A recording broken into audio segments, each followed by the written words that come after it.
Hello, my name is Wildstag, and thank you for tuning in to another book rant.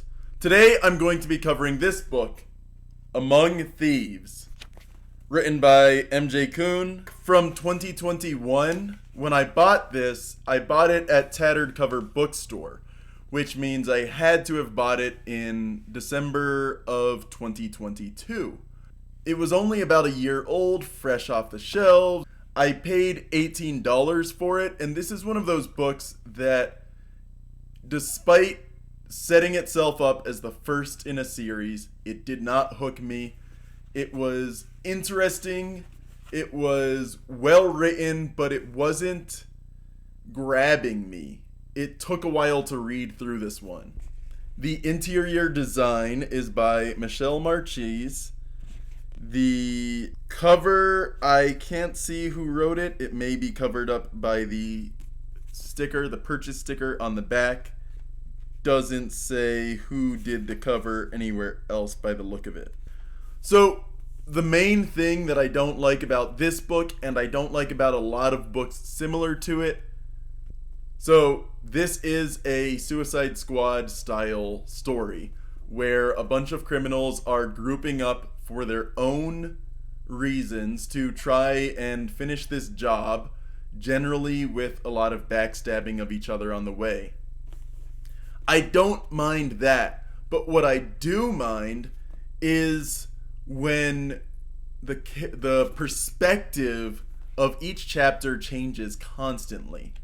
And I get it, it helps to see what every other character is doing, but then it also makes the backstabbing seem less of a surprise and more you're just waiting for when it comes, but you've already seen each character's perspective. You've already seen their inner thoughts. So you know why they're doing it. There's no reveal that's going to happen with it. It's just, oh, well, this person's going to backstab. How and when are they going to do it? It's a style that checks off certain boxes, but it doesn't really get to the emotional payout of such stories. Another good example of this kind of thing where it's getting the group together and there's an expectation of failure is Orconomics, and that one, they discover that they're set up to fail. It's a bunch of washed up adventurers who are being given one last chance to succeed, and then later they find out that they were expected to fail, they were expected to die at different points, and they're washed up because of personality and not because they're bad at their job. And so because they're all relatively good at their jobs, they manage to pull off the big mission. In Orconomics, that's not the emotional payout of the story. The emotional payout is what happens after, when they realize that they've been backstabbed, double-crossed by the guild that sent them on that mission. In this, there is a very similar backstabbing, but it's not rewarding to read because they start off all criminals. You know they're going to be backstabbed, just like any similar story.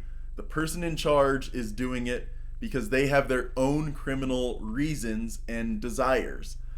It's not like in the case of Orconomics where they're trying to bring back their reputation. It's not like Kings of the Wild where they expect to die against this great threat, but they want to do whatever it takes to save the one character's daughter. It's not like those stories. And it's not like the Suicide Squad in DC where we know that Waller has a backup mechanism to kill anyone that goes astray.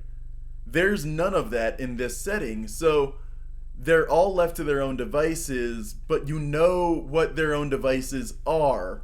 And if there was a bit more secrecy about it, then it might work better. But there are a few climactic moments during this story that really make it enjoyable. For the first part, Raya, I Rhea, I don't know how to pronounce her name, Rya, is a secret magic user, very similar to last week's story, A Broken Blade.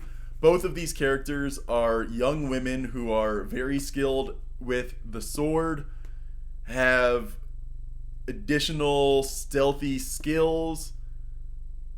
I think both are explicitly assassins, and they're taking on the world. In A Broken Blade, I didn't like it because it dealt with a lot of like behind the scenes political things that just didn't rub me right. It didn't work in the way I hoped it would. And this has a very similar issue as well, where one of the characters turns out to be royalty and he's rebelling against his royal family, and it's always the same tropes every time with this kind of character. And that's one of the things that bugged me about other books I've read. Crown of Feathers, I believe, is the one where it's like phoenixes, like dragon riders of Pern, but with phoenixes. And in that one, sure enough, oh hey, this guy's a noble, and oh hey, I'm falling in love with, like, it's always the same beats, and it's not enjoyable when you just change the setting and do nothing to make the story beats different. They're all the same. In this case, it's not so much a romantic subplot with the nobility, nor was it really romantic with the royal character in A Broken Blade, but it's a lot of not wanting to work with a certain person and then finding out, oh hey, this person's also royal, and oh hey, I'm not quite doing it as rebelliously as I want to. Why can't I just do it separate from everyone else? It's the same issues. I liked some of this, the prose, the incidences. There's a pretty good moment where they have to get to this island, and in this one it's a lot of blackmail and piracy to get the ship they use. So that was fun enough. Then there's this big fight at an arena where there's these underground fights between the magic users, and magic users in this are highly regulated because of course they are. In this case, Rhea, or Raya, however you pronounce her name, Rya, again, is the spelling. She is a secret magic user and is also an assassin and is also this really powerful girl, and she's on the run and trying to hide her powers from the royalty, who would enslave her and then force her to be sold out as a slave to whoever is the highest bidder for someone of her skills. So that's the fate of any magic user in this setting, but in her case, she's hiding that. So she is kind of a rogue magic user. So here's a good example of how the writing flows, and I really like this paragraph. It's in a chapter narrated by Ivan, who is one of the male characters within this group. Between the blinding sun and the reckless heat, the day wore on achingly slowly. But unfortunately, there was nothing that could be done but wait. This was the first day of the auction, a full day of tournaments and celebrations. Every guest on the island was inside this arena. The Saints would have to wait until the show had ended to begin their work. There would be a bell tower to case, some last-minute supplies to steal, details to work out, and they would have precious little time in which to do it. But everyone knew day one of the auction was the tournament, and if they did not play along, they would certainly be caught.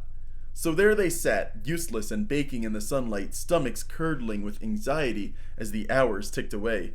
Adept in training picked nervously through the crowds, serving expensive foods from all 5 kingdoms from massive platters, while the crowd watched fools, acrobats, and contests between armored men on horseback. Rhea nudged Evelyn as the group of feather-clad dancers spilled from a chamber along the back wall. There had better not be a ruddy feather in sight tomorrow, Evelyn whispered darkly. Here's another part during the climax that I really enjoyed the writing of. Not necessarily the story beat moments, but the prose. Like I said, the writing is really good. Trust you, Rhea almost choked on the words. Rule number 1 of being hunted by the most dangerous man in Thamor. I don't trust anyone. I guess I'll have to remember that one now. Why is that? Evelyn looked at her like she had lost her mind. The bloody guildmaster saw my face. I attacked him. You really think he's going to forget that? The guildmaster might have seen your face, Captain, but by the time this ship docks in Karawick, there will be a new, most dangerous man in Thamor, and he's only going to be looking for one person. Here's a hint. It's not you. Evelyn glanced around nervously as a few of Nash's crew burst into raucous laughter over a game of dice across the deck. And if no one ended up being the most powerful man in Thamor, if the quill were destroyed? Well, that was plan A, but it's pretty clear we're past that now. Are we? Rhea raised an eyebrow. You're not the brightest one, are you? I'm serious. All the bloody time, I know, Rhea said, mimicking her accent. I mean it, Rhea. So what if you didn't smash it to smithereens in that tower? So what if Tristan lied and gave it to that gutter rat? You said it yourself back there. The quill is still in play for the rest of them. Evelyn said, waving a hand to indicate Ivan and Nash, below decks. That means it's still in play for you, if you have the stones for it. I didn't take you for a coward. So good dialogue between them, and that's one of the things that I kind of dislike about it. It has great writing, it has good dialogue, it has insightful characters, but it doesn't do enough to hook me to want to read the next one. The setting isn't as good as I'd like. The tropes that it hits aren't as good as I want. So I enjoyed this book, but $18?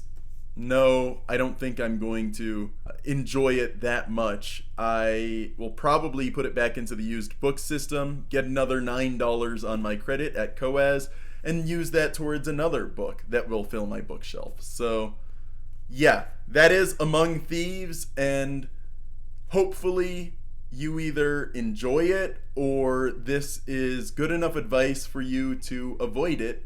Either way, I hope this is helpful. Anyway, my name is Wildstag, and thank you for tuning in to another book rant.